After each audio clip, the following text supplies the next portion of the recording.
Udah jalan, Pak. Udah jalan. Bu, aja. Ini dia apa ini? Kita ini mau kayaknya dari ya, udah di hidup ya. Udah ya? Oke. Terus kameranya. Ini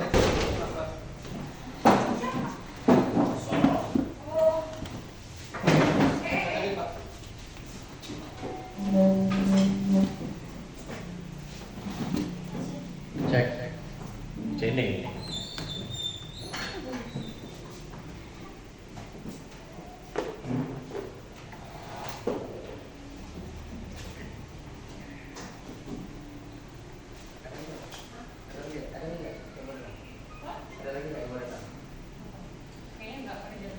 Oke, Bismillahirrahmanirrahim. Assalamualaikum warahmatullahi wabarakatuh. Oke, terima kasih Bapak Ibu atas kehadirannya pada pagi ini. Di sini kami ingin menyebarkan aksi nyata kami tentang budaya positif, ya, di mana saya dan Bu Hesti berkolaborasi untuk menyampaikan atau mengimbaskan apa yang kami dapat tentang modul 1.4 yaitu tentang budaya positif. Ya, sebelum masuk ke materi kami, ya, yang berdua, ada baiknya kita dengarkan kata sambutan dari Bapak Kepala UPD SD Negeri 06434. Pada Bapak kami persilakan. Ya, terima kasih. Pertama-tama, mari kita panjatkan puji dan syukur kepada Tuhan Yang Maha Kuasa, di mana pagi yang cerah ini kita dapat berkumpul di ruangan ini dalam keadaan sehat-sehat.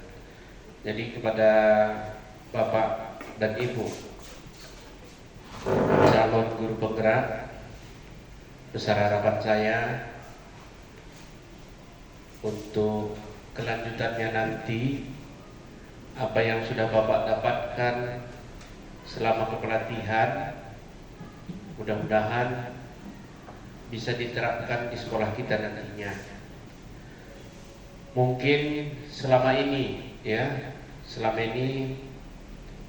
ada teman-teman kita yang ada di SD 34, dia bukan calon guru penggerak, mungkin bisa-bisa saja akibat usia, ya, usia lebih dari 50 tahun. Saya sendiri, begitu juga yang lain, nggak diperbolehkan lagi jadi calon guru penggerak. Jadi dengan demikianlah kami berguru bagaimana sebenarnya seorang yang bakal mengajarkan kepada siswa-siswa kita, ya. Jadi oleh karena itu kepada Bapak dan Ibu berdua, besar harapan saya supaya tidak henti-hentinya, walaupun belum lagi selesai ibaratnya kegiatan untuk jadi guru penggerak, walaupun pada saat sekarang ini masih berada dalam pelatihan, tolonglah kepada kami, ya, guru-guru yang jadi guru penggerak, ya, kalau bisa tetap berkolaborasi, ya, sehingga apa yang Bapak dapatkan kami dapatkan juga, guru-guru yang ada di SD 06434. Itu juga yang masih muda, ya, yang hadir pada hari ini. Ibu yang sebelah kanan, ini berdua, ya, masih muda, umurnya juga mungkin umur masih 17 ya, 17 lebih, ya, ya. Oleh karena itu, ya, tetaplah berguru walaupun waktunya belum lagi tepat. Mudah-mudahan hari-hari yang akan datang juga bisa jadi calon guru penggerak nantinya, ya. Jadi mungkin itu adalah yang bisa saya sampaikan, nggak sampai 1 jam, ya. Mudah-mudahan kegiatan yang lain juga nanti bisa tepat waktu, sehingga nanti Ibu Esti, itu juga kepada Bapak Ridwan, ya, bisa berhasil. Itu doa kami, ya. kami guru-guru yang ada di SD 34, kepala sekolah, guru gitu juga yang ada kegiatan praktek di SD 34 mendoakan supaya Bapak dan Ibu berdua supaya sukses. Tapi kalau udah sukses nanti jangan lupa dengan kami ya. Jadi mungkin itu aja yang bisa saya sampaikan. Mudah-mudahan kegiatan pada hari ini bisa berjalan dengan baik dan lancar. Terima kasih.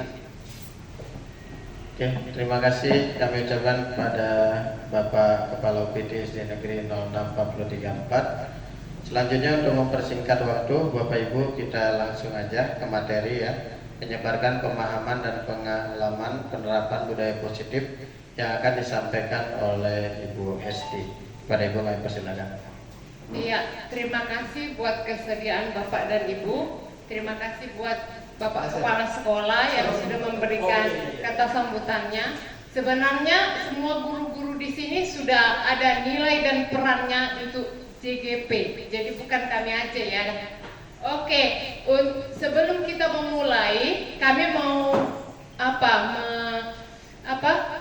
menghidupkan konsentrasi kita semua. Kita berdiri dulu. Berdiri, kami bukan mengajak untuk bernyanyi atau pelu-pelu, tapi kita sweet, cari pasangannya masing-masing Bapak Ibu.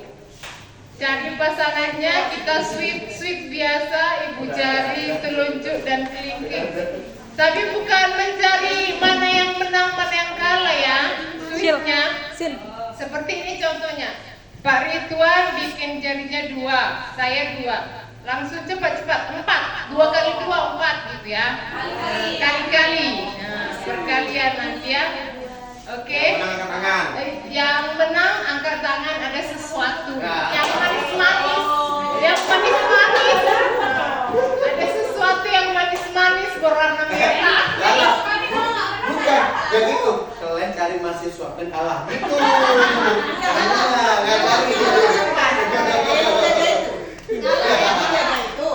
Ada pada 4 hari boleh, kan belum mulai kita. Jadi adik satu. Sama dari 2 pasangannya. Boleh? Banyak stok kita nanti bawa pulang lagi. Kalau menang dapat loh. Iya lah, yang menang pasti dapat. Nanti kalau misalnya kalah, dia duduk aja ya. Yang menang cari lagi pasangan tandingnya. Ya, oke, kita mulai. Iya. Ya, kita mulai. Bapak Ibu, silakan. Kalau bisa main asriking, masuk aja. Masuk. Udah enggak apa-apa, udah. Jadi uang itu yang dapat kita cara akses. Iya, daftar absen. Kita kami. Bawa ya. Boleh kita mulai? Kami ada tanya. Oke. 1, 2, 3, ya kita mulai. 3. Ya jangan dulu. Ya jangan dulu. Yang menang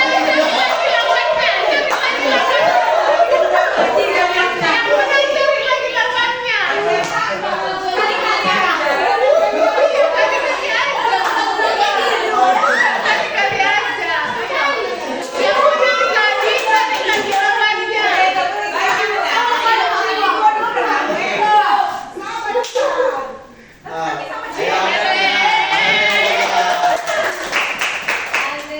Ayo. Isinya kayaknya 6 ya kan, Bu? Isinya 17.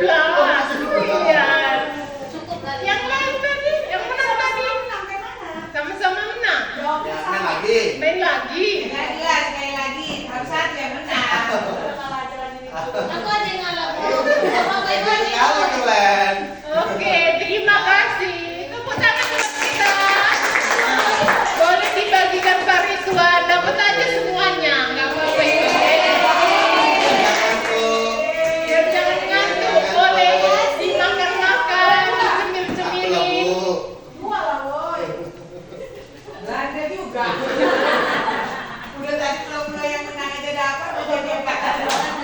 Baik kali.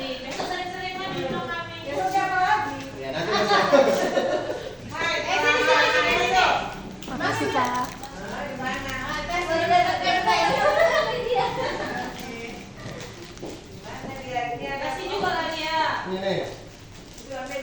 Hadiah terlambat. Terlambat udah berhadiah. Udah.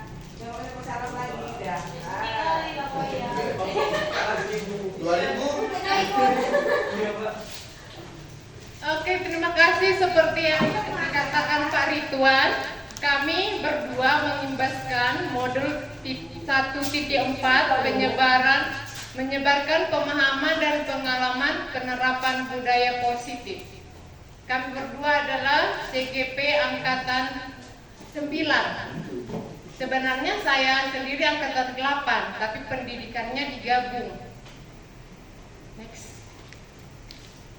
Di modul 1.4 ini kami mempelajari 8 materi. Yang pertama itu perubahan paradigma belajar, disiplin positif, nilai-nilai kebajikan, kebutuhan dasar manusia, motivasi perilaku manusia, posisi kontrol guru, keyakinan kelas, dan segitiga restitusi. Next. Apa itu pembelajaran dengan paradigma baru? Pembelajaran dengan paradigma baru merupakan pembelajaran yang dirancang berdasarkan prinsip pembelajaran berdiferensiasi sehingga para peserta didik belajar sesuai kebutuhannya berdasarkan tahap perkembangannya sesuai teori psikologi modern untuk mewujudkan profil pelajar Pancasila. Jadi kita sudah tidak asing lagi mendengar pembelajaran berdiferensiasi. Maksudnya dalam satu kelas tujuan pembelajarannya satu, tetapi konten dan perlakuannya itu beda-beda. Misalnya anak yang suka pembelajaran audio, visual sama kinestetik ya dibedakan. Tergantung kreatif gurunya. Gurunya jadi harus ada bermacam metode yang diberikannya sesuai dengan kelompok pengetahuannya, minat anak. Next. Kemudian ada timbul miskonsepsi teori kontrol. Ada 4, ilustrasi guru mengontrol murid, ilustrasi bahwa kritik dan pembuat rasa bersalah mampu menguatkan karakter, ilustrasi bahwa semua penguatan positif, efektif, dan manfaat. Kemudian ilustrasi bahwa orang dewasa berhak memaksa. Sebenarnya Bapak Ibu, tidak ada yang bisa mengontrol seseorang, hanya dirinya sendiri. Jadi kita misalnya kan, kalau kita memerintah anak untuk mengerjakan tugas, sebenarnya bukan 100% karena perintah kita mereka mau melakukan itu, tetapi karena mereka sendiri yang mengontrol dirinya. Gitu. Kemudian masih itu deh. Kemudian ilustrasi bahwa kritik dan membuat rasa bersalah mampu menguatkan karakter. Ini kita berlebihan untuk mengkritik seseorang itu bisa menjatuhkan karakternya. Jadi boleh menasihati orang tapi jangan berlebihan.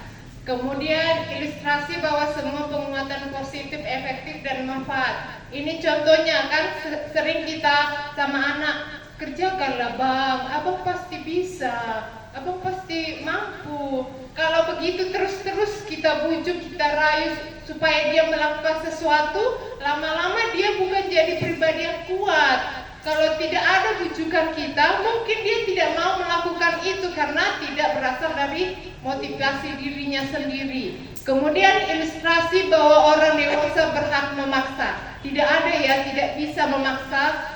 Kita tidak boleh memaksa kehendak kepada orang lain. Baik itu di pelajaran PKN pun tidak boleh kan, tapi kita harus mendengarkan pendapat orang lain, menerima dan menghormatinya. Kemudian next. Kemudian kita masuk disiplin positif. Apa itu disiplin? Disiplin berasal dari kata disiplin yang artinya belajar. Disiplin mengacu pada disiplin diri yang memiliki tanggung jawab terhadap apa yang dilakukan berdasarkan nilai-nilai yang diyakini. Kemudian disiplin positif merupakan salah satu cara penerapan disiplin yang bertujuan untuk menumbuhkan kesadaran serta memberdayakan peserta didik tanpa imbalan penghargaan, ancaman atau hukuman. Jadi ini misalnya anak itu disiplin, dia disiplin karena memang atas kemauannya dari dia sendiri, tidak itu dari ancaman, hukuman atau bujukan, penghargaan, tapi pure dari dirinya sendiri. Kemudian sebagai pendidik, tujuan kita adalah menciptakan peserta didik agar memiliki disiplin diri sehingga mereka berperilaku mengacu kepada nilai-nilai kebajikan universal dan memiliki motivasi intrinsik dalam perubahan perilaku ke arah yang lebih baik. Inilah tujuan kita sebagai pendidik. Kalau berbicara mengenai disiplin ini agak susah-susah ya Bu. Contohnya saya sampai sekarang di kelas saya kasusnya masih ada anak yang selalu datang terlambat. Ibu Juna tahu itu siapa orangnya. Nah, mendisiplinkan itu susah kalau tidak ada motivasi dari dirinya sendiri atau kolaborasi dari keluarganya, dari lingkungannya. Next. Kemudian kita masuk ke nilai-nilai kebajikan. Kalau ini mungkin kita sudah tahu kan nilai kebajikan. Yang pertama itu ada dimensi profil Pancasila. Di situ juga tersirat ada nilai-nilai kebajikan. Yang pertama, beriman bertakwa kepada Tuhan Yang Maha Esa dan berakhlak mulia, kebinekaan global, gotong royong, mandiri, kreatif dan bernalar kritis. Tahu kan semua Bapak Ibu lagunya kan? Profil pelajar Pancasila, kita nyanyikan ya. Semangat kita ya. 1, 2, 3, ya. Pelajar Pancasila beriman dan bertakwa pada Tuhan Yang Esa dan berakhlak mulia, berkebinekaan global, gotong royong, mandiri, kreatif dan bernalar kritis. Oke, terima kasih. Jadi nilai-nilai kebajikan ini nilai yang disepakati bersama lepas dari suku bangsa, agama, bahasa maupun latar belakangnya. Kemudian ada juga nilai pada PIP, toleransi, rasa hormat, integritas, mandiri, menghargai, antusias, kerjasama, percaya diri dan komitmen. Kemudian di keterampilan hidup atau life skill, nilai kebajikannya dapat dipercaya, lurus hati, mendengar yang aktif, tidak merendahkan orang lain, dan memberikan apa yang terbaik dari diri. Nah, contohnya sekolah kita, pasti ada nilai-nilai kebajikan sekolah kita kan? Disiplin, saling menghormati, terus apa lagi Bapak Ibu? Tanggung jawab, saling menghargai, kerjasama, mandiri ya kan? Iya. Next. Nah, masuk kita ke kebutuhan dasar manusia. Apa itu kebutuhan dasar manusia? Kebutuhan dasar manusia adalah segala sesuatu yang kita lakukan untuk mendapatkan apa yang kita lakukan, memiliki tujuan tertentu, dan semua usaha terbaik yang kita lakukan adalah dalam rangka agar kebutuhan dasar kita terpenuhi dengan baik. Kita melakukan sesuatu itu pasti ada dorongannya kan. Misalnya kita bekerja untuk memenuhi kebutuhan hidup, itu contohnya. Ayo next. Nah, inilah 5 kebutuhan dasar manusia. Yang pertama, bertahan hidup, kasih sayang dan rasa diterima, kemudian penguasaan, kemudian kebebasan dan kesenangan. Anak-anak itu pun ini kebutuhannya sebenarnya. Makanya dia berbuat sesuatu itu pasti karena kebutuhannya itu tidak terpenuhi. Misalnya di sekolah dia, di kelas dia ribut-ribut. Nah, ternyata di rumah dia butuh kurang kasih sayang. Makanya di kelas lah dia cari perhatian sama kawannya, sama gurunya. Kemudian dia juga apa? Ingin dilihat, aku loh berkuasa di kelas ini, aku loh paling hebat. Jadi kalian harus menghormati aku. kalian harus tunduk sama aku. Makanya dia melakukan sesuatu yang tidak kita inginkan. Kemudian kebebasan juga. Aku mau bebas. Pembelajarannya seperti ini, Bu. Gak suka aku ceramah. Aku maunya apa? Ibu praktek ini gitu. Kebebasan itu ya yang dibutuhkan siswa. Kemudian kesenangan. Nah, dia butuh waktu pembelajaran itu diselingi bermain games, bisa ketawa-ketawa sama-sama. Nah, jadi inilah merupakan 5 kebutuhan dasar manusia termasuk peserta didik kita. Next. Selanjutnya saya persilakan Pak Ridwan. Oke, terima kasih. Ada juga bagian saya rupanya. Ini sampai habis, Bu? Sampai habis ini? Iya. Habis. Oke. Biar jangan lama-lama ya. Oke, terima kasih untuk kesempatannya. Selanjutnya motivasi perilaku manusia. Jadi motivasi perilaku manusia itu ada 3 ya Bapak Ibu ya. Yang pertama untuk menghindari hukuman atau ketidaknyamanan. Ya, kemudian yang kedua untuk mendapatkan imbalan atau penghargaan dari orang lain. Yang ketiga untuk menjadi orang yang mereka inginkan dan menghargai diri sendiri dengan nilai-nilai yang mereka percayai.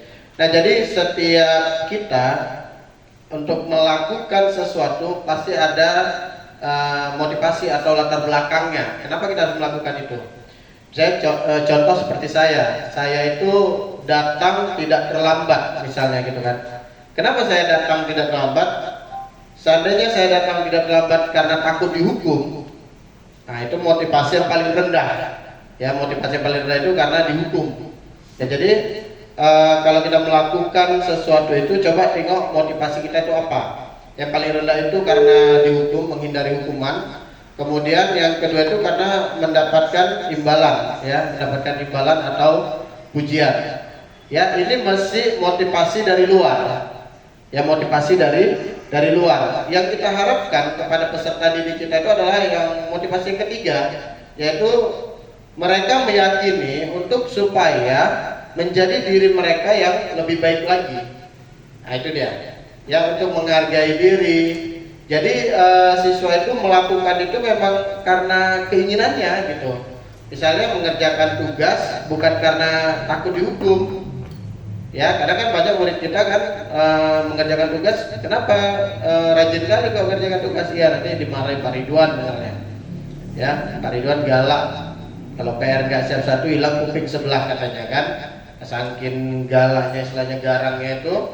Nah, jadi dia takut takut kena hukuman, jadi kerjakannya. Itu kita ganti supaya bagaimana siswa itu mau melakukan perbuatannya itu memang berdasarkan dari dirinya. Ya, memang itu dari motivasi dari dirinya, karena memang aku harus melakukan ini. Inilah yang terbaik untuk aku. Belajar itu memang aku butuh belajar. Bukan karena disuruh mama, bukan karena ke sekolah itu dapat uang jajan, ya, tapi memang ini kebutuhanku. Nah, disinilah motivasi perilakunya ya. Jadi sama seperti kita juga kerja ya kan, kerja memang motivasi kita melakukan sesuatu itu biasanya kalau nggak dapat sanksi ya dapat imbalan biasanya gitu kan. Nah, tapi kita rubah karena energi positif kita itu pasti mengalir juga ke anak-anak kan. Jadi kalau memang kita mengerjakan tugas dari hati karena memang motivasi diri kita, pasti itu mengalir ke anak-anak pun juga akan melakukan motivasinya itu sesuai dengan keinginan mereka ya. Itu disebut dengan motivasi internal. Nah, ini yang akan kita tumbuhkan, motivasi internalnya. Jadi jangan anak-anak itu disuruh piket karena ada kita. Kan sering gitu kan. Termasuk kakak saya tuh, Bu. Kalau Pak Ridwan yang nggak ada, udah cabut semuanya, nggak ada yang piket. Nah, disinilah kita upayakan memang ada motivasi dari internalnya ya. Oke, next. Ya, ini ya bedanya hukuman, konsekuensi, dan restitusi. Jadi ada 3. Saya pun baru belajar juga. Saya tahunya hukuman sama konsekuensi itu sama, ternyata beda ya. Jadi ada hukuman, ya, ada konsekuensi, ada restitusi. Hukuman itu apa? Hukuman itu tidak terencana, tiba-tiba. Ya, kita nengok anak ini seringkali terlambat. anak BSD kali kan. Hari ini udahlah kau larilah satu keliling lapangan misalnya. Besok lambat lagi, gedek kita nengoknya, 10 membuat gitu kan. Tidak ada rencananya hukumannya, tidak akan ada tiba-tiba.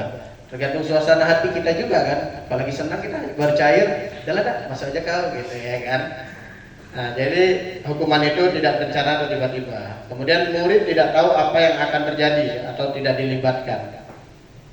Ya, jadi takut dia. Ini apalah hukuman dari Bu Amin nanti dia gitu dia. Ya nggak tahu dia kalau dia melakukan kesalahan ini, nggak tahu dia karena kita memberi hukuman itu secara tiba-tiba, ya tidak ada rencananya. Kemudian bersifat satu arah, ya bersifat satu arah kita langsung menjudge dia, langsung menghukum dia, ya. Oh terlambat, nah, lari satu lapangan keliling, ya. Jadi nggak ada kita tanya alasannya kenapa. Ya, padahal tadi kita harus tahu, ya seperti yang dijelaskan Bu Esti, mereka melakukan itu ada kebutuhan dasar yang tidak terpenuhi. Ya, dari mana kita tahu kebutuhan dasar mana yang dia tidak penuhi? Ya kita tanya alasannya. Kita tanya alasannya, kenapa kamu terlambat nak? Oh tadi Pak, saya bangun kesiangan, nggak dibanguni mama saya. Ya, ada kebutuhan dasar yang tidak terpenuhi di situ. Jadi harus kita sebagai guru ya, biasanya pun kalau di sini kita guru pasti kita tanya kan, apa alasannya. Cuman kita sekedar mencari alasan dia mengapa melakukan itu, tapi nggak kita penuhi apa yang seharusnya kebutuhan dia terpenuhi, gitu ya. Baru berupa hukuman fisik dan psikis. Ya, hukuman fisik. Memang sekarang kita nggak ada fisik, tapi kadang kan kita fisik itu lebih, psikis itu lebih ini lagi ya, tajam lagi ya kan. Kau aja yang terlambat, bosen aku nengok kau, bosen kau nengok kau, bosen ibu nengok kau. Dengar kata bosen, ya dia pun jadi apa ya, jadi sama dirinya pun jadi udah nggak berharga lagi. Bapaknya aja udah bosan nengok aku, apalagi aku nengok diriku sendiri kan gitu. Jadi kita mengangkat apa anak lah ya, mental anak. Itu hukuman ya. Nah bedanya apa dengan konsekuensi? Konsekuensi ini terencana, ya terencana atau disepakati sesuai aturan. Jadi saya sebelum mengenal dengan keyakinan kelas, nanti kita belajar keyakinan kelas. Saya ada namanya kesepakatan kelas. Itu di awal semester saya buat sama anak-anak, kita buat bareng. Ya, kita buat bareng itu kesepakatan kelas dan menentukan hukumannya, bukan hukuman ya, konsekuensi. Jadi kalau dia nggak kerja PR sekali, apa konsekuensinya? Nggak kerja PR apa? Yang kedua kali nggak kerjakan tugas ini apa? Jadi sudah tahu dia kalau aku nggak kerjakan ini, bakalan inilah yang terjadi. Ya, sudah terencana dan itu disepakati bersama. Ya. Kemudian murid tetap dibuat tidak nyaman ya, namanya konsekuensi ini beda-beda tipis ya dengan hukuman sebenarnya ya. Hukuman itu kan membuat tidak nyaman, makanya tadi kalau ada hukuman tadi itu adalah motivasi terendah supaya tidak dihukum. Nah kemudian sikap guru selalu memonitor murid, itu tadi yang saya katakan. Seperti kelas saya, kalau nggak saya tengok, anak-anak itu ada yang piket, kabur semuanya. Nah itu ya. Jadi kita ini sebagai memonitor murid, kelemahannya di situ. Kalau nggak ada gurunya, dikerjakan. Ya. Kalau nggak ada gurunya, nggak dikerjakan. Kalau ada gurunya baru dikerjakan. Nah, itu kelemahannya. Ya. Bayangkan macam kayak saya semalam seminggu nggak datang kan? Nah, gimana kan kalau nggak ada gurunya gitu kan? Tapi alhamdulillah saya perhatikan. Murid-murid saya oke kok semuanya, malah lebih senang sama kakak mahasiswanya. Ini hari ini kita yang masuk siapa? Kakak mahasiswa. Uri, apa ini kan? Ternyata saya tengok intip-intip, oh menular tangga ya. Besok bawa ular betulan nanti. Wah, senang banget situ ya. Oke, baru yang terakhir itu restitusi ya. Restitusi itu proses menciptakan kondisi bagi murid untuk memperbaiki kesalahannya. Jadi restitusi ini Namanya kan ini tempat kita belajar. Anak-anak itu nggak tahu mana yang benar, mana yang salah. Disinilah kita mempelajarinya, memberitahunya ini yang benar, nah ini yang salah. Ya. Nah, jadi restitusi itu adalah proses memperbaiki diri pada siswa yang melakukan kesalahan agar dia bisa kembali lagi ke kelompoknya. Kalau kita ke masyarakat, ya, tapi ini ke kelompoknya dengan cara mereka memperbaiki sikapnya supaya itu tidak terulang lagi. Ya, jadi proses kolaborasi mengajarkan murid untuk mencari solusi sendiri. Jadi dia mencari solusi sendiri. Ya, bertanggung jawab dia. Jadi kalau seperti ini yang kamu lakukan, bagaimana kamu memperbaikinya? Ya kan selama ini kita kalau udah salah kita hukum, udah gak dapat solusi kan? Solusinya cuma hukuman aja. Tapi kalau restitusi tidak. Ya, kita yakini dia bahwasanya perbuatannya itu salah memang. Ya, nah ini perbuatan kamu salah. Karena dia nggak tahu, mungkin apa yang dilakukan itu salah, nggak tahu. Dia hanya tahu untuk memenuhi kebutuhan dasarnya saja. Ya, hanya untuk memenuhi kebutuhan dasarnya saja.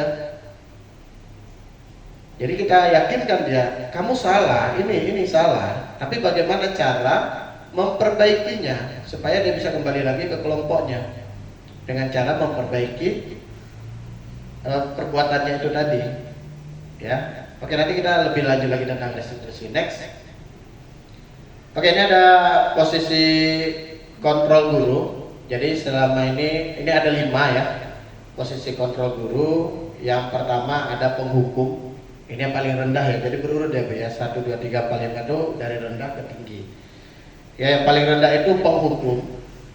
Kemudian yang kedua pembuat rasa bersalah. Yang ketiga teman. Yang keempat pemantau, baru yang kelima manajer.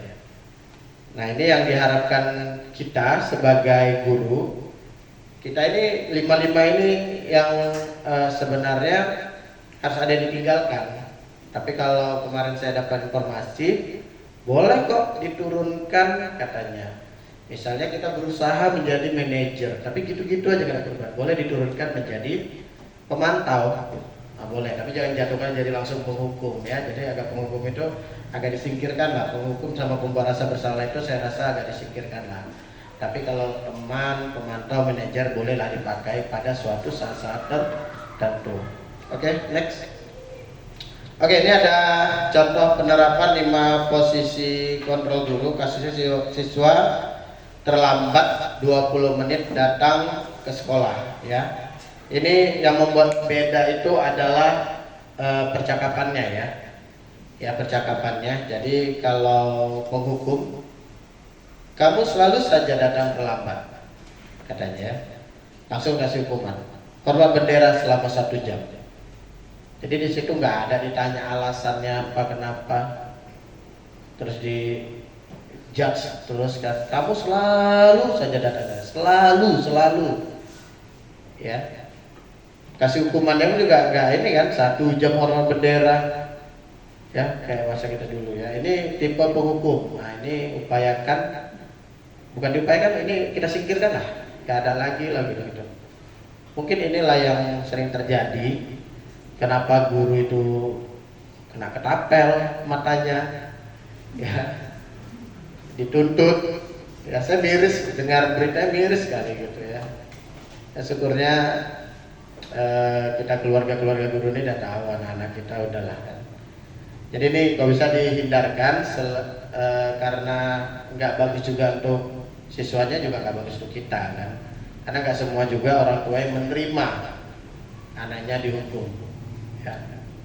Kadang ada tuh, saya Pak dapatkan dia payah loh Pak, 10 tahun saya dapatkan dia, Bapak aja menyubit-jubit kan gitu kan.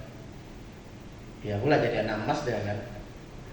Kalau masa saya dulu Bu, anak emas saya remet, saya makan. Nah, apa itu mie anak emas kan? Ini ngerasain nggak mie anak emas? Ada? Nggak ada ya? Oh, nggak ada ya? Nggak usah kita ya? Apa gitu ya? Jajanan zaman dulu itu. Jajanan zaman dulu, anak emas namanya. Ya, itu penghukum. Jadi kalau penghukum itu nggak usah ada lagi, nanti Untuk yang ya cari di Google ya. Itu jajanan zaman dulu tahun 80-an. Ya padahal saya lahirnya tahun 94 ya. Percaya? Enggak. Ya? Ya, itu penghukum. Jadi kalau bisa untuk kita semua dan calon-calon guru ini dihindari penghukum ini ya. Nggak ada lagi masanya kayaknya guru menghukum-hukum itu, nggak ada. Ya ini dihindari. Kemudian yang membuat rasa bersalah. Ibu sangat kecewa sekali sama kamu. Bapak kecewa sekali sama kamu. Jadi perkataan yang kita ucapkan membuat dia merasa salah apa? Berdosa gitu kan. Aku kayak gini kali ya gitu. Dan ini juga kita hindari. Jangan kita tekankan kepada anak. Nanti ada alasannya kenapa. Ya, nanti ada videonya sedikit. Oke, next untuk membuat rasa bersalah. Selanjutnya teman. Nah, ini teman. Ya, ayolah jangan terlambat lagi demi ibu ya, demi bapak ya. Nah, ini biasanya kita kan ada sering gitu kan. Kau gak kasihan tengok bapak. Bapak aja yang dimarahin sama kepala sekolah. Itu apa itu? Kalau kayak gitu. Iya, membuat rasa bersalah ya. Gak kasihan kalau bapak. Bapak loh yang dimarahin sama kepala sekolah, bukan kau. Kan kita ada sering kayak gitu kan. Nah itu ternyata tidak bagus juga, nanti ada ya. Kemudian kali ini tidak apa-apa, nanti jangan terlambat lagi ya. Itu teman, jadi semacam teman. Nah ini bagus. Tetapi dia motivasinya tadi mesti motivasi eksternal. Maka kadang ada anak yang suka sama gurunya itu aja, begitu gurunya ganti, tak ondak lagi dia, tak mau. Ya kenapa? Karena udah nyaman tadi dengan teman, dengan guru tadi. Ya, ini bagus memang, sama kita pun bagus, kita akrab sama anak-anak. Hanya saja itu tadi dia mesti motivasi eksternal. Ya motivasi eksternal sehingga ketika gurunya itu udah nggak ada atau berganti guru, dia tawarkan lagi dan melakukan lagi apa yang menurut dia itu baik dengan dia. Ya itu untuk posisi teman. Kemudian pemantau, ya kamu sudah terlambat 20 menit. Apakah kamu sudah mengerti konsekuensi yang harus dilakukan bila terlambat? Ini sebelumnya kita sudah mensepakati apa konsekuensinya jika anak itu terlambat. Jadi dia diingatkan kembali. Ya pemantau. Ini pun sebenarnya bagus, tetapi juga mesti motivasi eksternal. Ya, jadi kalau nggak ada guru yang mantau, ya dia aman-aman aja terlambat. Ya, apalagi yang jaga Pak Ridwan kalau yang terlambat gerbang tutup. Walaupun yang disalahin Bu Julna, kan gitu. Sampai viral kan gitu. Ya, jadi ini ditengok nih, siapa yang piket hari ini? Kalau piket hari Kamis Pak Ridwan, nggak ada yang berani terlambat karena ditutup. Ya, Bu Ami aja nggak bisa masuk. Ya kan? Nah. Jadi pemantau itu ada konsekuensinya memang sudah disepakati bersama konsekuensinya. Ya, tetapi ini juga mesti kurang bagus karena dia motivasi eksternal mesti ya. Oke, next. Kemudian ada yang terakhir manajer. Nah, ini lagi diharapkan kepada kita ya, kita supaya kita ini berlaku sebagai manajer ya. Apakah kamu tahu kesalahanmu? Ya, jadi kita tanya, bukan kita judge, kamu salah. Ya, jadi kita tanya. Apakah kamu tahu kesalahanmu? Kadang anak-anak itu nggak tahu dia melakukan itu ternyata salah. Apalagi kalau anak SD. Anak SD itu paling cepat tuh. Tahu nggak kau kesalahanku? Nggak ada Pak, nggak ada salahku. Kenapa Pak? Nah di situ kita kasih tahu. Ya, atau disadarkannya sendiri, atau kita pancing-pancing kalimat-kalimat supaya dia menyadarkan bahwa kegiatannya itu yang dilakukan itu salah. Apa rencana kamu memperbaikinya? Nah ini ya. Kita harus menyuruh dia untuk mencari solusinya sendiri. Jadi bukan kita yang memberikan solusi. Kamu buat kayak gini, bagaimana kamu memperbaikinya? Ya, itu untuk manajer. Oke, next. Oke ini ya.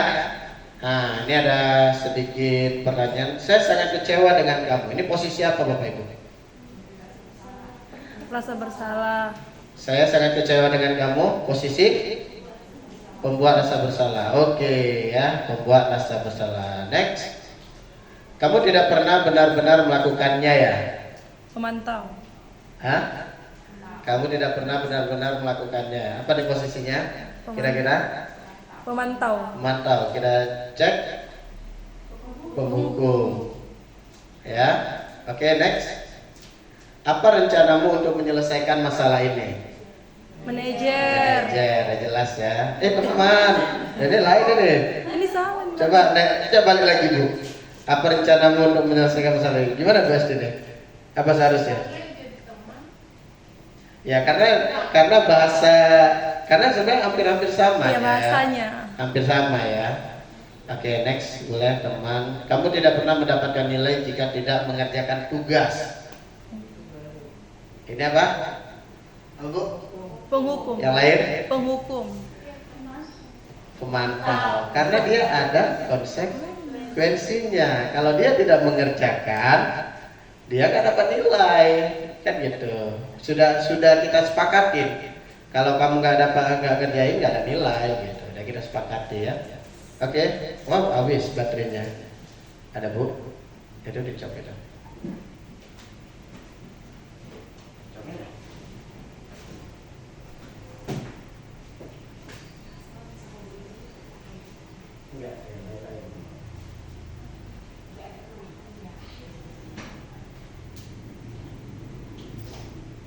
Oke, itu tadi sudah kita sudah pahami tentang posisi kontrol guru ya.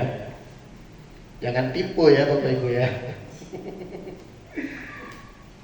R-nya. Oke, next nggak apa-apa. Oh, videonya. Oke, kita biar supaya lebih paham lagi ada video dari Kemendikbud ya tentang posisi 5 posisi kontrol guru ya.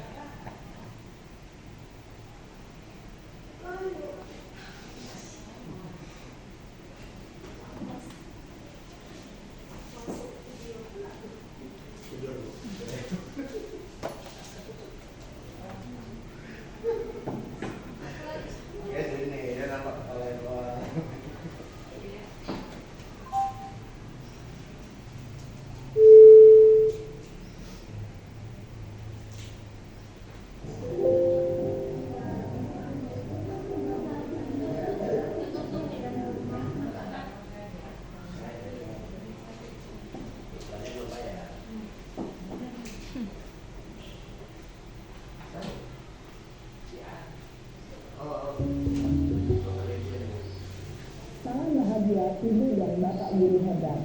Dalam penerapan disiplin positif restitusi, salah satu program yang dikembangkan adalah 5 posisi kontrol. 5 posisi kontrol dalam restitusi adalah proses perjalanan seorang pendidik agar dapat mengenali dunia. Pada video kali ini, kita akan membahas tentang 5 posisi kontrol yang dikembangkan oleh Diane Dawson dan contoh penerapannya.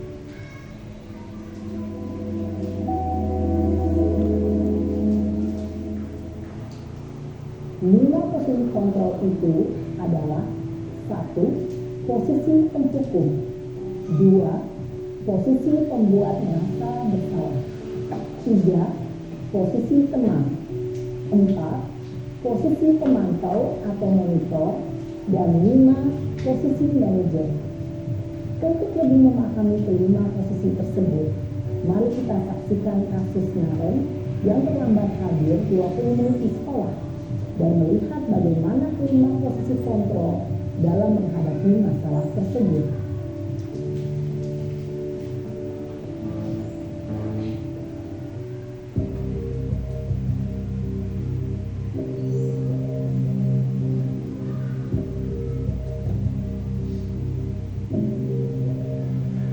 Naren, sini kamu. Selamat pagi Bu. Selalu terlambat. Kamu deh, pasti terlambat. Maaf Bu,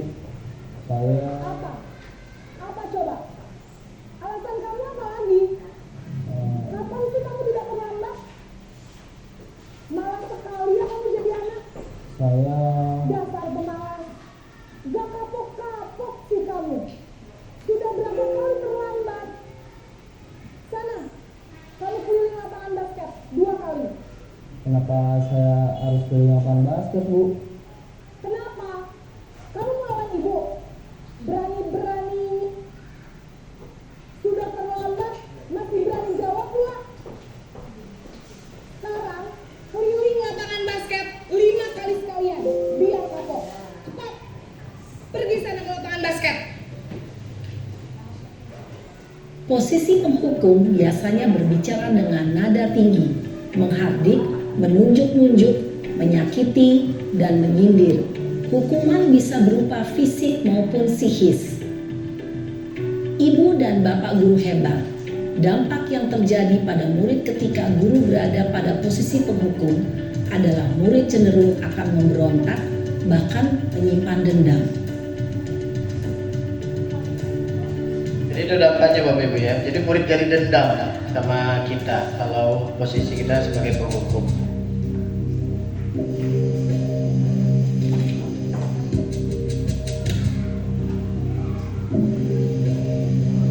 Naren!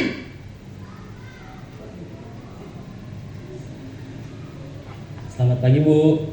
Naren. Kamu kenapa terlambat lagi, nak? Ya Tuhan, Naren. Kamu senang ya bikin ibu susah ya? Kalau kamu terlambat lagi, nanti ibu yang ditegur bapak kepala sekolah, nak. Disangka ibu tidak bisa membina kamu. Duh, gimana ini? Maaf, Bu. Duh, Gusti Naren. Kamu suka ya kalau ibu ditegur bapak kepala sekolah? Terus, sekarang ibu harus tulis apa ini di buku absen? Ini kamu sudah sering terlambat loh. Ibu harus apa coba? Maaf, Bu. Maaf sekali. Ya sudah, lain kali jangan bikin ibu susah lagi ya nak ya. Ibu tidak akan kuat lagi kalau kamu begini terus. Bisa jantungan kalau ibu ditegur bapak kepala sekolah. Sana cepat ke kelas. Maaf ya, Bu. Maaf sekali. Posisi pembuat rasa bersalah berbicara dengan nada tenang, cenderung lembut, namun kata-kata yang diutarakan membuat murid merasa menjadi orang yang gagal, memandang buruk dirinya sendiri, merasa tidak berharga, dan tidak sanggup membahagiakan orang lain. Ketika guru mengambil posisi pembuat rasa bersalah, murid akan menganggap dirinya yang bersalah dan ia akan menyimpan emosi negatif tersebut di dalam dirinya. Ya itu dampaknya Bapak Ibu ya. Jadi dia merasa gagal sebagai manusia ya dan tidak bisa membahagiakan orang lain.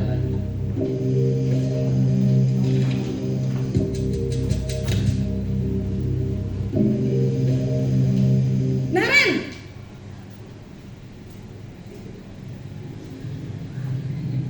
Selamat pagi, Bu. Wah, sudah jam berapa ini nak? Terlambat lagi ya sayang. Iya, Bu. Habis ibu saya lupa bangunkan saya, Bu. Kamu malah menyalahkan ibu kamu. Kamu bukannya anak yang larinya paling kencang. Kok terlambat sih? Iya, Bu. Saya memang terlambat bangun tadi. Jadi, biarpun saya lari kencang, tetap gak kekejar, Bu. Ya sudah sana. Nanti lain kali larinya lebih kenceng lagi ya. Biar gak terlambat lagi. Bikin seneng ibu. Demi ibu. Bisa kan? Bisa lah, Bu. Ya sudah sana masuk kelas. Ibu beresin urusan absen kamu. Kamu ini ada-ada saja. Dalam posisi teman, guru berbicara dengan nada suara ramah, akrab, cenderung bersenda gurau untuk menjaga suasana tetap santai. Murid akan merasa senang, aman, dan akrab dengan guru. Identitas yang tercipta adalah identitas sukses atau berhasil. Namun, perlu diingat, karena ini masih dorongan eksternal, maka ada faktor ketergantungan dari murid kepada orang tertentu. Di sini, guru absennya sehingga di lain waktu murid bisa berperilaku baik, namun hanya kepada orang-orang tertentu saja. Ya, ini dampak posisi teman ya. Jadi dia hanya baik kepada orang tertentu saja ya, nggak semua orang.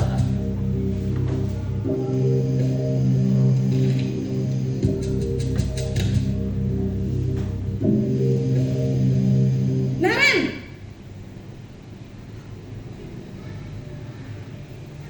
Selamat pagi Bu. Naren, apa peraturan sekolah kita tentang jam berapa kita harus masuk sekolah, nak? Kita harus di sekolah jam 7 Bu. Iya betul, sekarang sudah jam 7.20. Naren sudah tahu konsekuensinya jika terlambat hadir. Paham Bu, saya harus tinggal kelas pas jam istirahat selama 20 menit. Iya benar, konsekuensinya demikian. Jadi nanti jam 9.30 pas istirahat, kamu harus tinggal di kelas, kerjakan tugas tambahan untuk ketertinggalan kamu, ya? Baik Bu. Posisi pemantau mengandalkan penghitungan atau data untuk mengontrol murid. Guru mengarahkan murid berdasarkan peraturan dan konsekuensi. Seorang pemantau menunjukkan bahasa tubuh dan ekspresi wajah yang datar dan cenderung formal.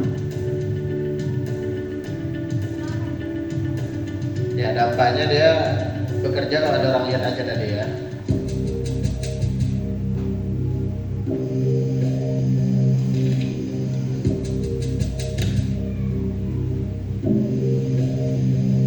Naren!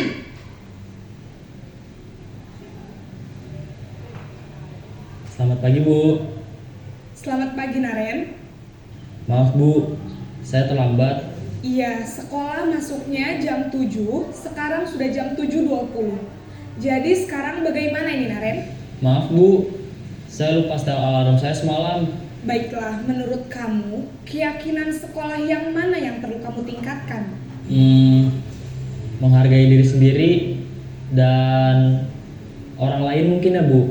Setuju. Jadi, apakah Naren meyakini prinsip saling menghormati tersebut? Iya Bu, saya meyakininya. Apakah Naren bersedia memperbaiki masalah keterlambatan ini? Bersedia Bu. Bagaimana kamu akan perbaiki masalah keterlambatan ini? Saya akan coba untuk tidak lupa menyetel alarm saya Bu. Baik, kalau Naren lupa menyetel alarm di rumah, ada orang yang kira-kira bisa bantu mengingatkan tidak? Ada Bu, kakak saya, Kak Emma. Ada lagi selain Kak Emma? Selain Kak Emma, ada ibu saya. Baik, jadi yang mengingatkan Naren adalah Kak Emma dan ibu kamu ya? Kira-kira akan mulai setel alarm kapan nih, Naren? Setelah pulang sekolah, akan segera saya lakukan. Baik, jadi Naren akan setel alarm untuk bangun besok pagi dan akan diingatkan oleh kakak dan ibunda Naren ya. Ada lagi yang mungkin perlu dilakukan, Naren, agar tidak terlambat bangun lagi? Tidak ada Bu. Baik, Naren, terima kasih untuk kerjasama kamu. Sekarang kamu perlu kembali ke kelas untuk belajar. Baik Bu, terima kasih.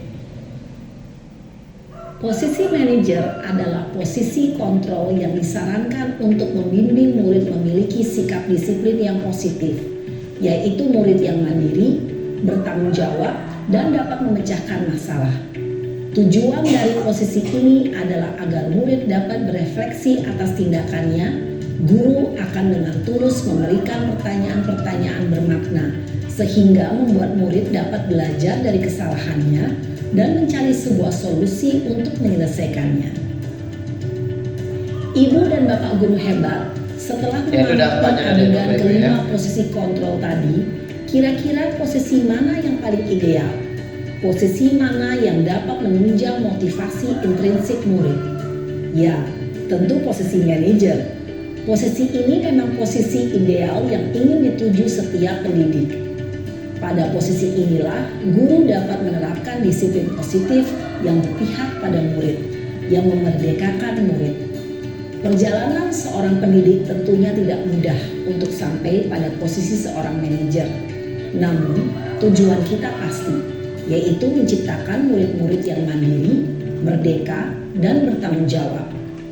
Semoga penggambaran 5 posisi kontrol yang telah diperlihatkan ini dapat menjadi ajang refleksi bagi kita semua agar dapat terus mengasah dan menerapkan disiplin positif yang memerdekakan murid. Mari terus berlatih dan bersemangat. Selamat menerapkan. Salam dan bahagia Ibu dan Bapak. Ya, salam dan bahagia ya. Jadi kita belajar supaya kita bisa mencapai tadi posisi yang ideal tadi ya sebagai manajer. Tadi dampaknya udah jelas ya. Siswanya jadi mandiri, bertanggung jawab, dapat menyelesaikan masalah dan percaya diri. Ya, jadi kalau kita yang sebelum-sebelumnya penghukum itu lebih cenderung nanti anak dendam sama kita. Ya, kalau zaman-zaman dulu oke lah, anak masih takut ya sama guru. Ya, zaman sekarang anak-anak nekat sekarang ya. Jadi itulah kita hindari. Selain kita menyelamatkan anak, kita juga menyelamatkan diri kita sendiri. Ya, oke, next langsung keyakinan kelas saja. Oke, kita masuk keyakinan kelas ya. Jadi keyakinan kelas ini sama nggak dengan peraturan kelas? Ada yang pernah dengar ya? Saya rasa, saya yakin dan saya percaya kepada Bapak Ibu, semua kita sudah melakukan kesepakatan kelas. Ya, karena setiap kelas saya tengok itu ada kesepakatan kelas. Ternyata kesepakatan kelas dengan keyakinan kelas itu berbeda.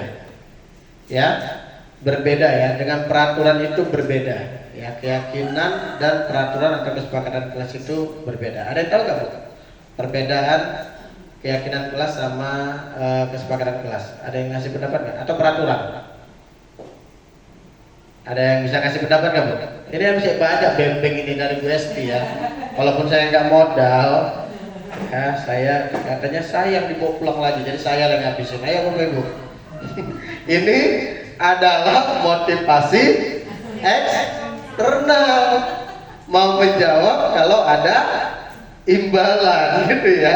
Jadi kita singkir aja Bu Esti, nggak bagus ini. Ya, jadi peraturan kelas itu Bapak Ibu, peraturan itu biasanya yang buat guru. Ya, satu guru, hanya guru yang buat. Jadi anak itu tidak dilibatkan. Sedangkan kesepakatan kelas yang sudah Bapak Ibu buat itu melibatkan anak. Anak itu pengen kelas yang mau kayak mana, ya pengen yang kelas yang bagaimana, guru yang bagaimana, pembelajaran bagaimana, itu kesepakatan kelas. Jadi dibuatnya bersama. Ya, ternyata dengan keyakinan kelas ini berbeda lagi. Walaupun cara membuat keyakinan kelas itu hampir sama dengan kesepakatan kelas. Oke, next. Ini dah pembentukan keyakinan kelas itu pertama bersifat abstrak. Ya, nggak jelas. Kenapa? Karena keyakinan kelas itu hanya terdiri dari nilai-nilai kebajikan. Ya, hanya terdiri dari nilai-nilai kebajikan yang mau kita capai di kelas itu. Misalnya ini kelas 1, ya, kelas 1. Kelas 1 itu apa yang mau dibuat keyakinan kelasnya situ? Misalnya gurunya ini pengen, anaknya ini pengen berbagi. Ya, udah dibuat aja keyakinan kelasnya itu berbagi. Ya, jadi kalau udah dibuat dia dalam bentuk nilai-nilai kebajikan berbagi, jadi anak-anak itu tahu apa yang mereka harus lakukan dan apa yang mereka tidak lakukan. Seandainya kalau kita buat kesepakatan kelas, ini misalnya Bu Amin pengen anaknya mau berbagi, dibuatlah kesepakatan kelas berbagi makanan kepada temannya, misalnya. Cuman itu aja peraturannya dibuat Bu Amin. Rupanya kawannya nggak mau pensil, mau minjam nggak dikasih. Yang dikasih kan cuma makanan aja Bu. Pensil kan nggak ada Ibu tulis di situ kesepakatan kelasnya. Nah, itulah dia bedanya dengan keyakinan kelas. Jadi kalau dia hanya dibuat nilai kebajikannya, ya berbagi, jadi semua yang tersangkut paut tentang berbagi itu pasti dilakukan siswa kita. Ya, berupa pernyataan universal ya tadi nilai kebajikan. Sedikit aja agar mudah diingat. Ya, gak usah banyak-banyak. Keyakinan kelas itu gak usah banyak-banyak. Jadi kalau keyakinan kelas saya itu menghormati orang lain biasanya ya. Saya sudah buat di kelas saya sekitar seminggu yang lalu ya. Beberapa minggu yang lalu lah mungkin ya saya sudah buat. Mereka membuat bahwasannya kelas itu memiliki keyakinan untuk menghormati orang lain, menghargai diri sendiri, disiplin, ya, tanggung jawab. Jadi dia yang berupa nilai-nilai kebajikan dan sedikit aja, nggak sampai banyak. Kenapa? Agar mudah diingat sama anak-anak, ya. Kemudian disesuaikan dengan kondisi kelas dan sekolah sehingga mudah diterapkan. Yang simpel-simpel aja. Apa yang mau kita buat anak itu menjadi yang seperti apa, nilai kebajikannya, keyakinan kelasnya kita buat, ya.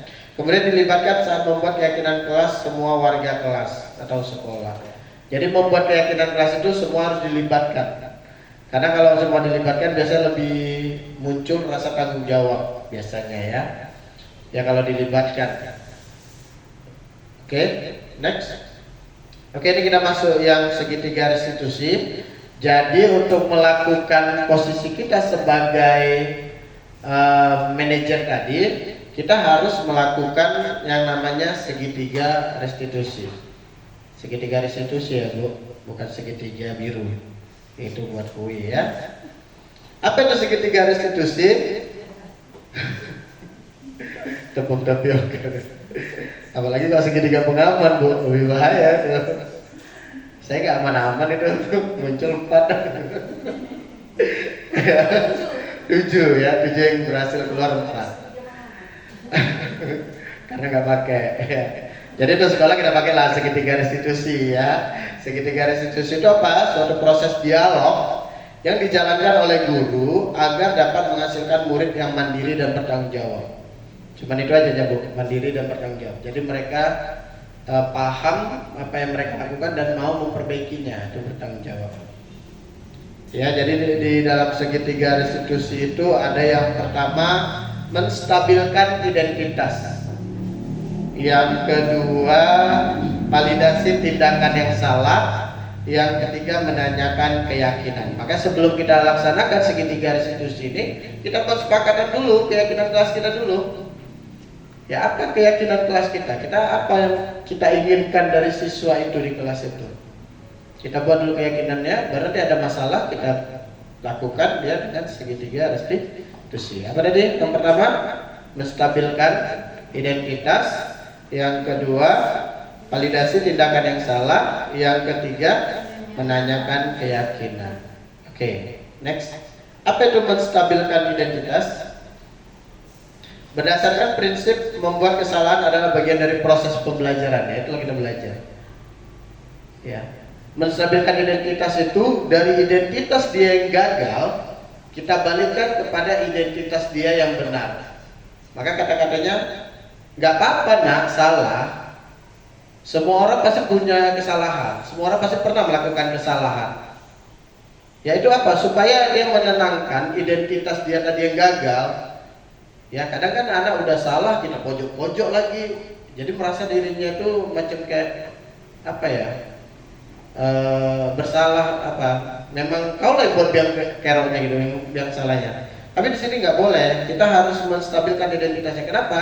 Karena melakukan kesalahan itu adalah proses dari pembelajaran. Ya, jadi kata-katanya itu berbuat salah itu wajar nah. Ya itu kata-katanya. Tidak ada manusia yang sempurna. Kemudian Bapak Ibu juga pernah melakukan itu, ya. Tapi jangan ya tengok-tengok pula lah ya kan. Nanti kesalahannya nyontek, Bapak Ibu belum pernah nyontek, jangan juga lah ya kan. Tengok-tengok salahnya ya. Bapak Ibu tidak mau mencari siapa yang salah, tetapi Bapak Ibu ingin mencari solusi dari permasalahan ini. Jadi kamu berhak merasa begitu. Jadi bukan kita apa ya maksudnya bukan kita membenarkan kesalahan dia, tapi kita membuat identitas dia yang gagal tadi supaya menjadi identitas yang benar. Jangan dia berpikir bahwa hanya dia yang melakukan kesalahan itu, tidak. Jadi kesalahan itu adalah proses dari bagian dari proses pembelajaran. Oke, next itu menstabilkan identitas ya. Yang kedua validasi tindakan yang salah. Nah, berdasarkan prinsip setiap perilaku berupaya memenuhi kebutuhan tertentu. Jadi ini kita kita tegaskan kalau memang perbuatan itu salah. Ya, jadi kamu pasti punya alasan mengapa melakukan hal itu. Jadi salah satu enaknya segitiga restitusi ini adalah menanyakan alasannya. Jadi kita kan macam kayak tadi penghukum, kamu udah terlambat aja, nggak ditanya alasannya apa kan gitu kan, melawan guru lagi gitu katanya kan. Nah, padahal kamu bisa melakukan yang lebih buruk dari ini ya. Jadi agak dihibur-hibur lah mungkin. Kamu patut bangga karena telah melindungi sesuatu yang penting buatmu. Jadi mungkin berantem, eja-ejaan bapaknya ya kan. Kan sering itu kan kalau di sini berantem, dia menjaga harga diri keluarga mungkin dia kan itu, makanya diajarnya kawannya. Ya bisa jadi kan, itu salah satunya. Kemudian kamu melakukannya karena mempertahankan sesuatu yang penting bagimu. Ya ini yang salah, memang tetap itu salah gitu ya, tapi tetap kita hibur. Kemudian untuk ketiga, menanyakan keyakinan. Nah ini proses yang ketiga ya, menanyakan keyakinan berdasarkan pada prinsip teori kontrol bahwa pada dasarnya kita termotivasi secara intrinsik. Jadi kita mau anak-anak ini supaya melakukan hal sesuatu itu memang karena dari dalam ya, atau dari motivasi dari dirinya sendiri. Jadi kita tanyakan apa keyakinan kelas kita. Jadi harus ada keyakinan kelas kita juga. Ya, kemudian nilai-nilai apa yang telah disepakati bersama. Seperti apa gambaran sebuah kelas yang ideal menurut kamu? Kamu ingin menjadi orang yang seperti apa? Ya ini nanti dari sini menanyakan keyakinan akan timbul solusi yang keluar dari dirinya ya. Jadi ada permasalahan, pasti ada solusi yang harus diperbaiki ya, solusi atau pemecahan masalah gitu ya. Oke Bapak Ibu, demikian untuk pemaparan kali ini. Terima kasih atas waktunya, kurang lebih 90 menit ya, kita mulai jam 9 tadi ya. Ya 90 menit. Sebelum ditutup ada pertanyaan? Atau mau nengok contoh kami segitiga restitusi? Oke silakan. Tapi kalau umpamanya macam anak-anak sekarang Dulu ada masuk. Kalau mukanya iya. Iya. berantem aja. Iya, sabar. Ih, ngomong Rumi ngomong kayak gitu. Kan sama. Apa deh? Bukannya deh. Yang penting mukanya nih. Langsung gitu. Terima kasih sebelumnya saya ucapkan kepada kawan-kawan CGP ya, karena berkat adanya ini CGP ini setidaknya kami guru-guru ini tahu gitu kan untuk mengatasi masalah-masalah yang ada pada siswa. Mungkin ya karena kesalahan kita sebagai guru juga dan sebagai orang tua, makanya banyak penyimpangan seperti kasus LGBT, kayak gitu lesbian, kayak gitu. Gini paling miris sekali begal-begal itu kan anak-anak di bawah umur kadang-kadang. Jadi yang ingin saya tanyakan, ada nggak kasus-kasus yang sudah kawan-kawan atasi gitu kan? Dan kami ingin melihat bagaimana menanganinya gitu ya. Nah mungkin itu saja. Masa? Aja lah. Tanya lagi. Ini jawaban saya dulu ya, nanti ada dari UST. Alhamdulillah saya nggak ada yang begal pula Bu. Nggak ada yang begal. Jadi memang untuk kasus-kasus yang sering terjadi di kelas saya mungkin terlambat lah ya. Terlambat, nggak ngerjakan PR, berantem. Itu saya sudah praktekkan di 2 kasus, itu nanti akan ditayangkan. Ada yang terlambat dan yang berantem walaupun hanya acting. Tapi memang mereka agak kaget waktu mempraktekannya itu. Pak cuma gitu aja, nggak ada hukumannya. Enak aja kayak gitu Pak, dibilang kayak gitu kan. Kami jadi sadar dibilang kayak gitu kan. Jadi kami istilahnya supaya memperbaiki diri dibilang kayak gitu. Karena apa? Karena ditanya alasannya. Waktu dia melakukan kesalahan itu tanya alasannya, dikasih waktu untuk berbicara. Ya, jadi mungkin karena dia sebenarnya sudah merasa diri dia salah dan kita pojok-pojokkan gitu, nggak kita kembalikan lagi dia identitas yang gagal, kita kembalikan ke identitas yang sebenarnya, makin kita pojokkan. Nah disitulah pula mungkin tadi dampaknya ya, murid makin dendam, nggak suka sama kita, efeknya nggak suka sama mata pelajaran kita. ya. Nengok kereta gini ya benci kali aku nengok kereta bapak nih ya. Sampai kan gitu dia kan.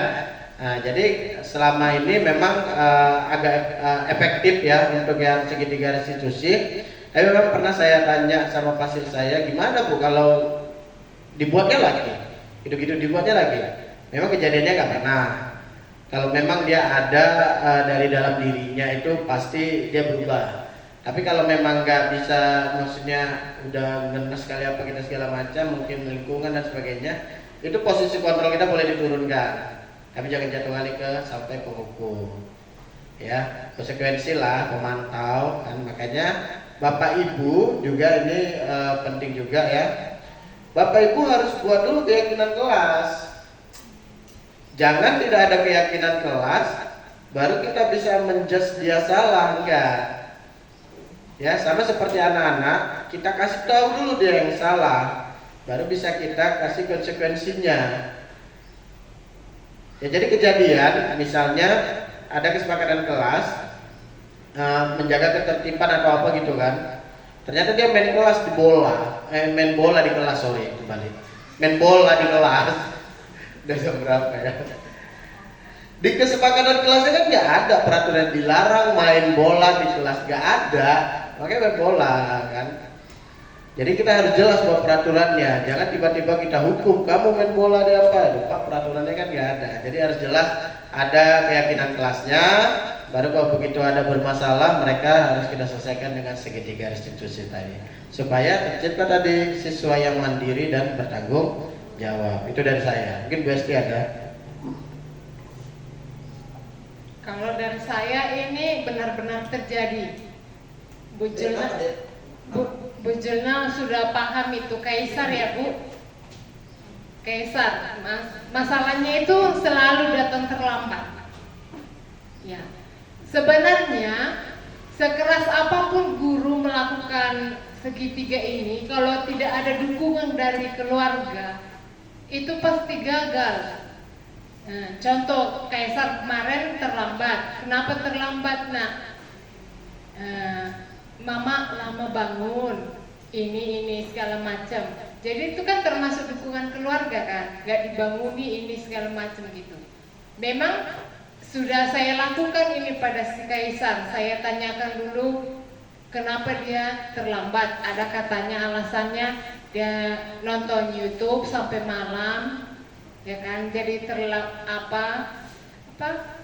tidur lama, jadi besok paginya bangunnya kesiangan. Nah, banyak alasannya lagi. Jadi kalau tidak ada dukungan dari orang tua, dari lingkungannya, sekeras manapun guru melakukan restitusi ini, itu pasti kurang maksimal.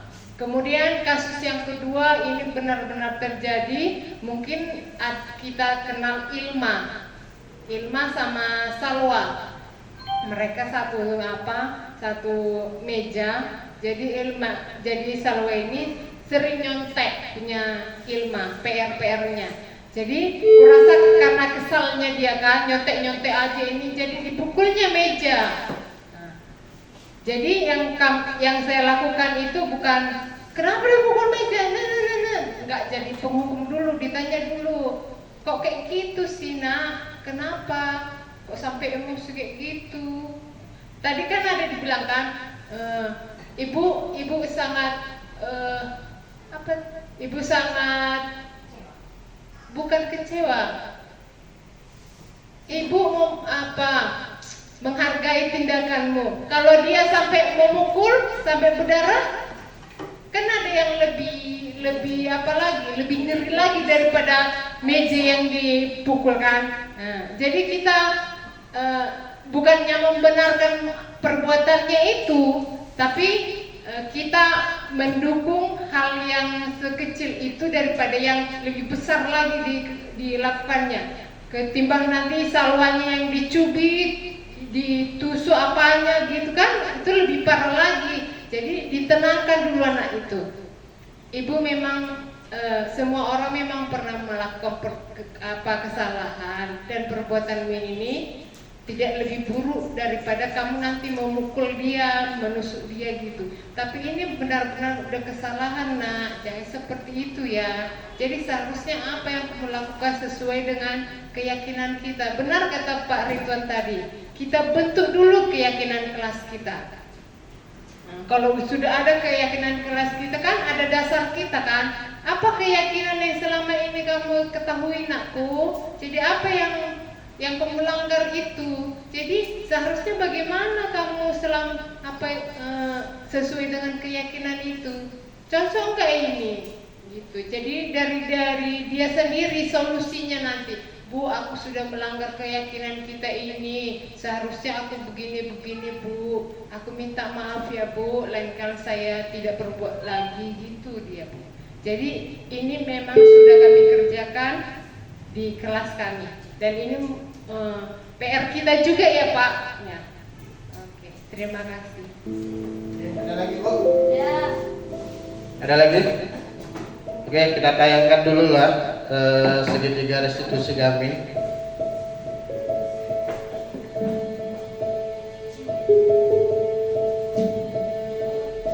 Dengan laporan dari ketua kelas, kamu harus bertegak dengan sama ya. Kenapa kesal?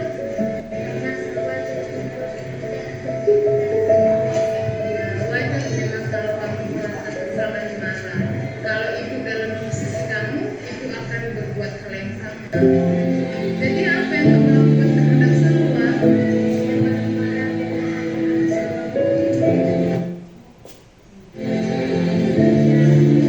Apa ini ya? Ini di sini. Si ketanya balik ke bus Kamu lakukan pasti ada alasannya kan?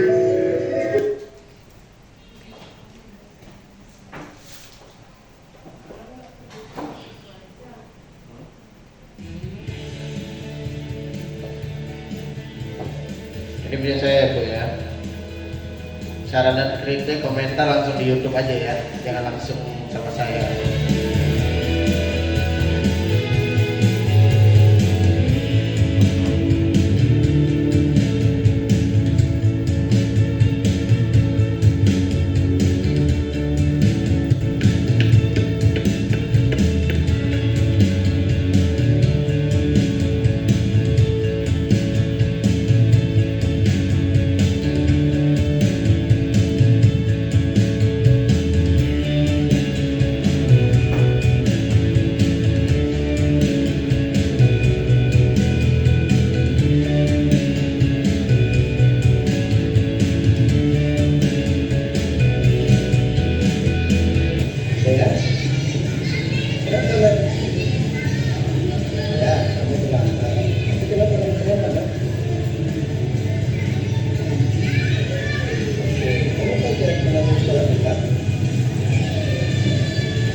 punya Bu Esti boleh.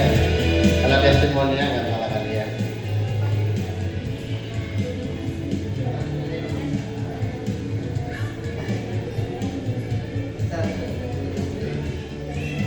Hah? Oh ya. Oh, Pak punya Bu Esti juga kan, mana tahu ada perbedaan tadi ya.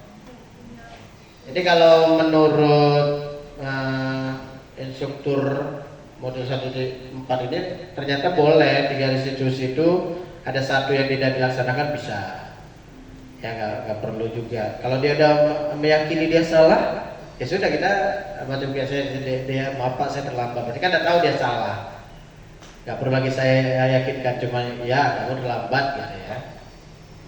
Oke, ini punya BSD ya.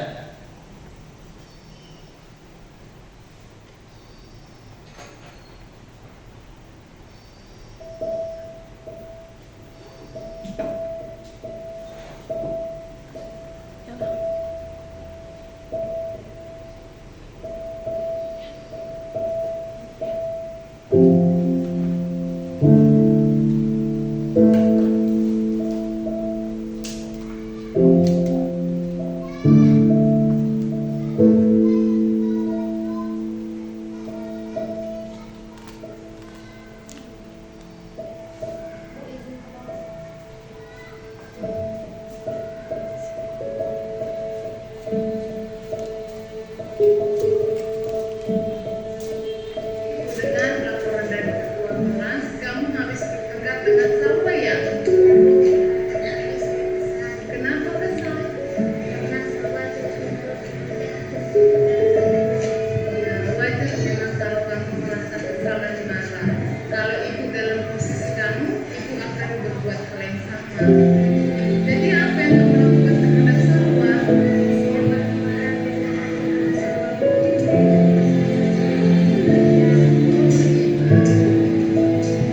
Hal seperti itu kamu lakukan pasti ada alasannya kan?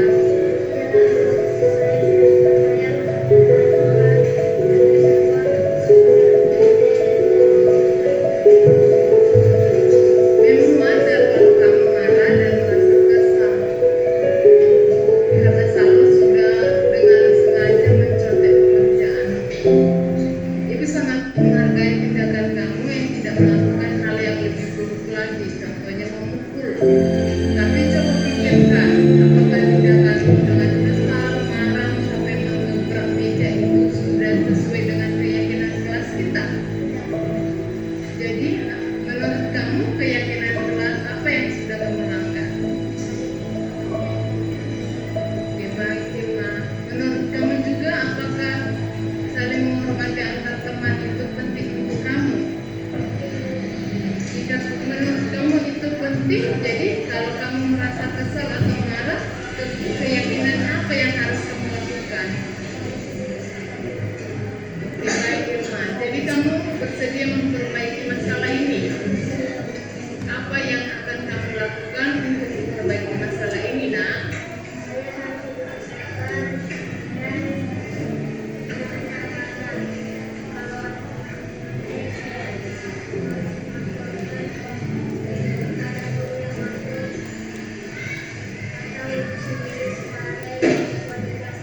Ya betul, Irma.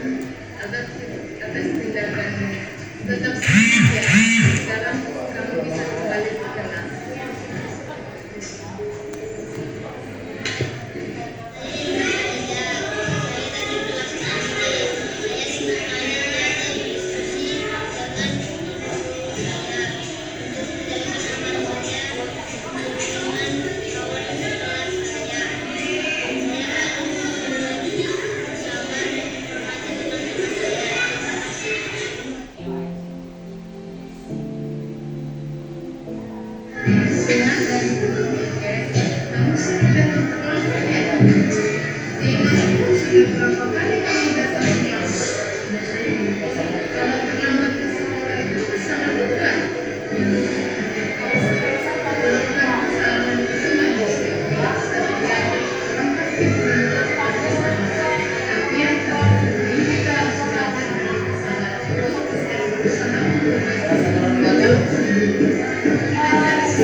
Kalau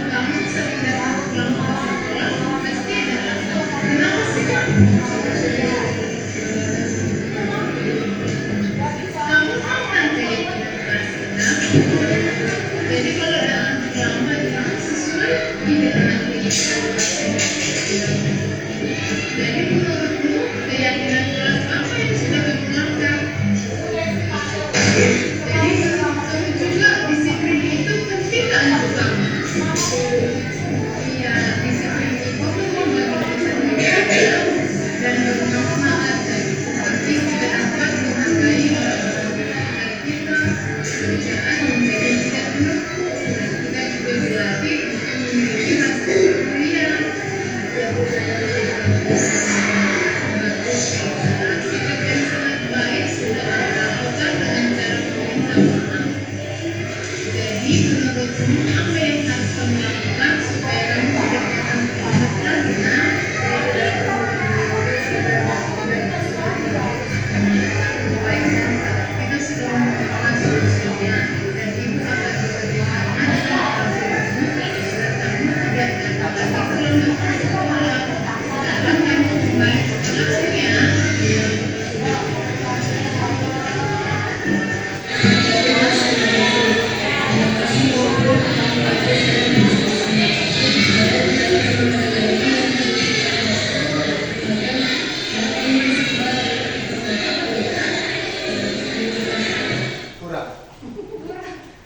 Kurang satu lagi.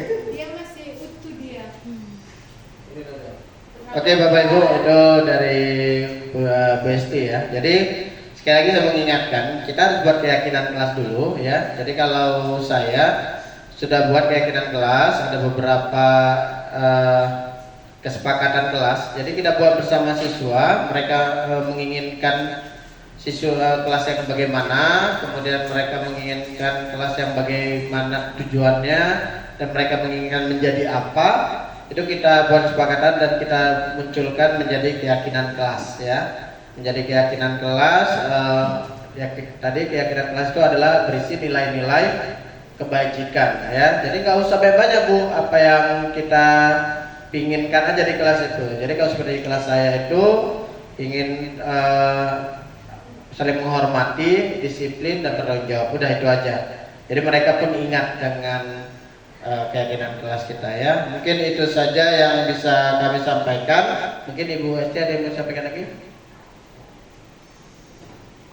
Cuma seperti yang tadi, kita guru-guru pendidik ini seberapa kerasnya pun kita melakukan ini, kalau nggak ada dukungan dari orang tua, dari lingkungan, pasti nggak maksimal.